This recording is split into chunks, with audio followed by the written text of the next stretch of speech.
السلام عليكم ورحمة الله وبركاته.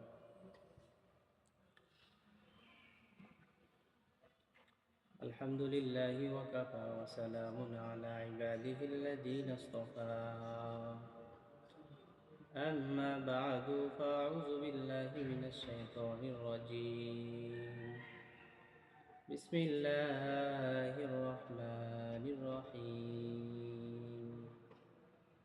وإذا قيل لهم آمنوا كما آمن الناس وقال رسول الله صلى الله عليه وسلم آمنت بالله وملائكته وكتبه ورسله واليوم الآخر والقدر خيره وشره من الله تعالى والبعث بعد الموت.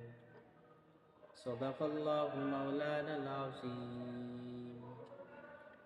اللهم صل على سيدنا محمد وعلى آل سيدنا محمد كما صليت على إبراهيم وعلى آل إبراهيم إنك حميد مجيد. اللهم بارك على محمد وعلى آل محمد كما باركت على إبراهيم وعلى آل إبراهيم إنك حميد مجيد.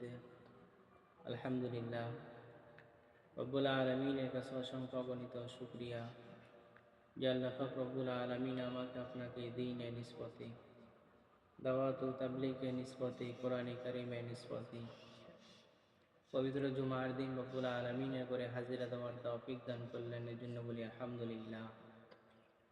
আমি কোরআনে কারীম থেকে এখানে আয়াত তেলাওয়াত করেছি। রব্বুল আলামিন যদি আমাকে তৌফিক দান করে অল্প সময়ের মধ্যে কোরআন ও হাদিস থেকে দু চারটা কথা বলবো ইনশাআল্লাহ। রব্বুল আলামিন পবিত্র কোরআনের মধ্যে বলেন, বিসমিল্লাহির রহমানির রহিম। وَإِذَا قِيلَ لَهُمْ آمِنُوا كَمَا آمَنَ النَّاسُ। রব্বুল আলামিন বলেন, হে উম্মতগণ, ঈমান যদি আনতে হয় সাহাবায়ে কেরামদের মতো ঈমান আনো। وَإِذَا قِيلَ لَهُمْ آمِنُوا كَمَا آمَنَ النَّاسُ, ঈমান যদি আনতে হয়, দুনিয়ার মধ্যে যদি ঈমান নিয়ে চলতে হয়, তাহলে সাহাবায়ে কেরামদের ঈমানের প্রতি লক্ষ্য করো।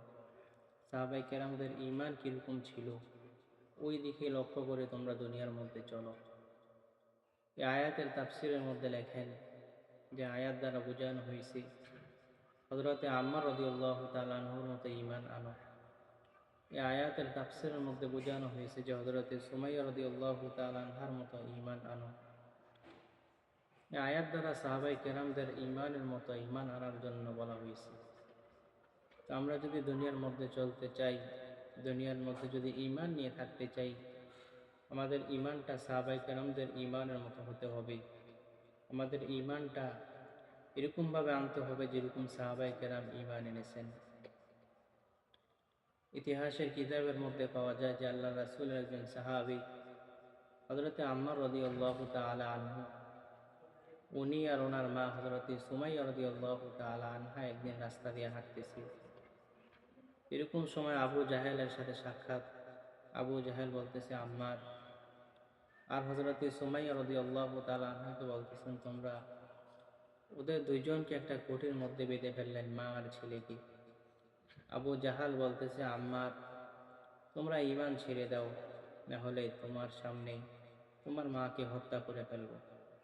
হযরতে সুমাইয়া রাদিয়াল্লাহু তাআলা আনহা বলতেছে, হে আমার ছেলে আম্মার, আমার জান চলে যাবে, আমার সব কিছু চলে যাবে, তুমি ঈমান ছাড়বা না, খবরদার তুমি ঈমান ছাড়বা না, রব্বুল আলামিনের সাথে কখনো নাফরমানি করবা না। এই কথাটা যখন শুনল, আবু জাহেল ছেলের সামনে মাকে অনেক অত্যাচার করা শুরু করলো। হযরতে আম্মার রাদিয়াল্লাহু তাআলা আনহু বলেন যে একজন ছেলের সামনে মাকে এত কষ্ট দেওয়া হইতেছে, আমি তো এটা সহ্য করতে পারতেছি না। হযরতে সুমাইয়া রাদিয়াল্লাহু তাআলা আনহা বলতেছে আম্মার, আমাকে যতই কষ্ট দেওয়া হোক, আমার উপর যতই নির্যাতন করা হোক, তুমি কিন্তু ঈমান ছাড়বা না। হযরতে সুমাইয়া রাদিয়াল্লাহু তাআলা আনহা যখন এই কথাটা বললেন, আবু জাহেল হযরতে সুমাইয়াকে সঙ্গে অনেক শাস্তি দেওয়া শুরু করলো। এক পর্যায়ে শাস্তি পেয়ে পেয়ে হযরতে সুমাইয়া রাদিয়াল্লাহু তাআলা আনহা দুনিয়া থেকে চলে গেলেন। তো সাহাবায়ে কেরামদের ঈমান কিরকম ছিল? ওদের জান মাল সব কিছু যাইতে রাজি, কিন্তু ওরা ঈমান ছাড়তে রাজি না। আল্লাহ রাসূলের একজন জলিল কদর সাহাবী হযরতে আবু হুরায়রা রাদিয়াল্লাহু তাআলা আনহু, উনি বলেন যে আমি হলো আল্লাহ রাসূলের অনেক বড় একজন সাহাবী, কিন্তু আমার মা হলো মুশরিকা, কাফের।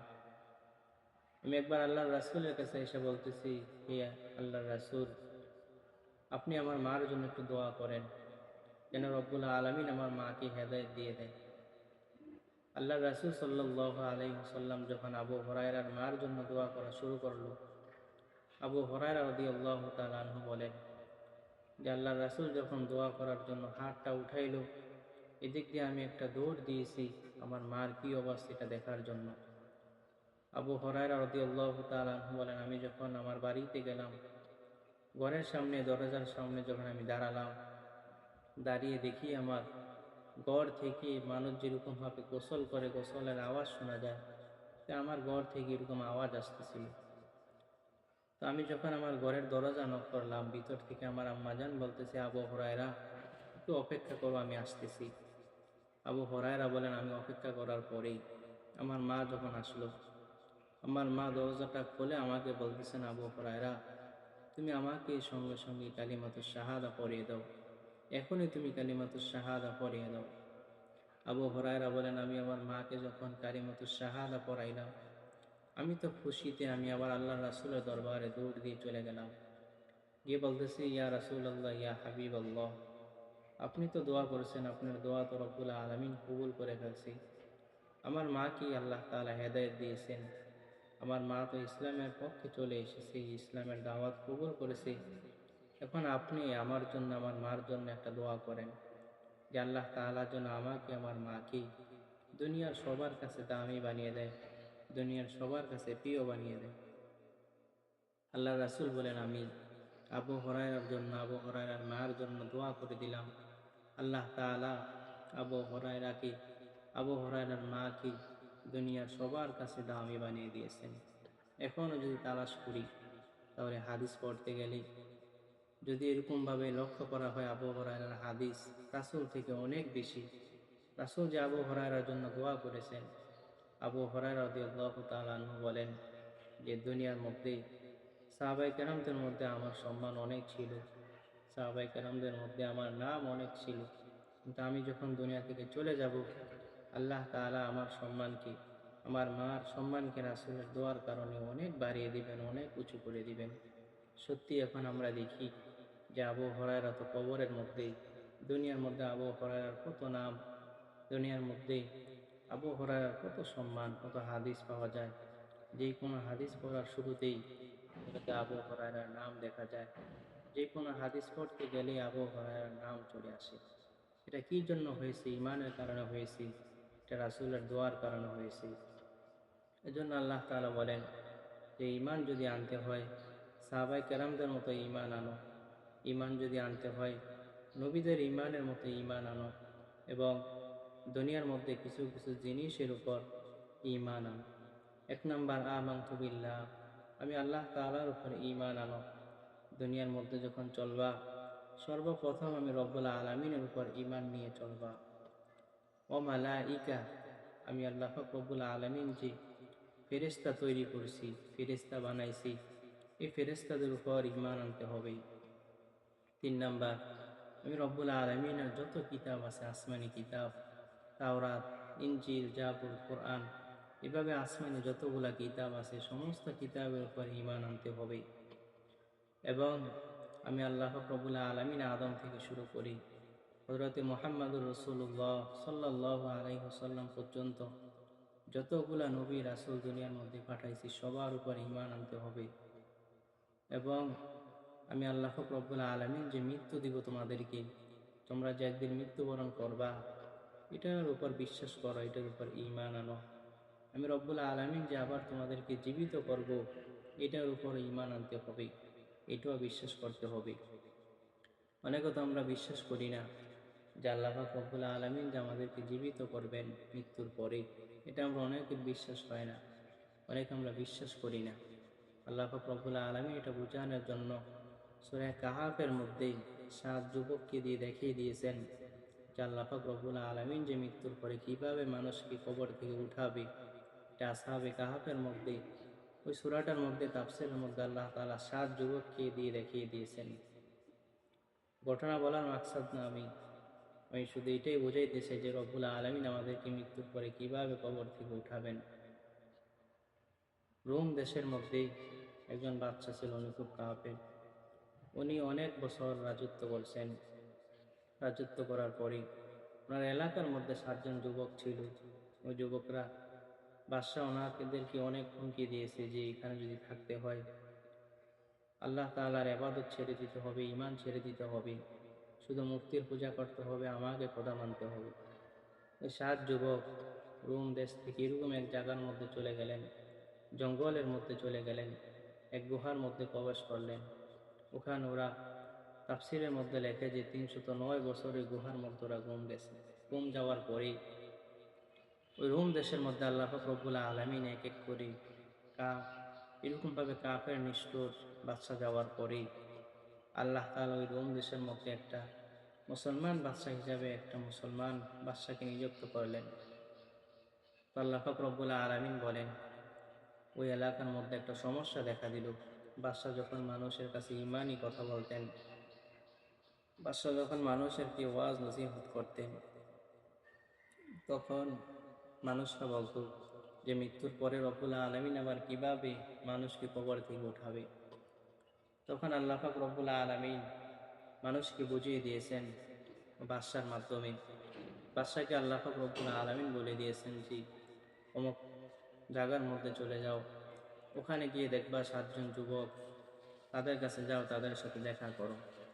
বাদশা যখন তাদের সাথে দেখা করলেন, তারা যখন তাদের হালতটা বলল যে আমরা তো 309 বছর এই গুহার মধ্যেই বসবাস করতেছি, 309 বছর আল্লাহ তাআলা আমাদেরকে এই গুহার মধ্যে ঘুম পাড়িয়ে রাখছেন, 309 বছর পরে আমরা এই গুহা থেকে উঠলাম।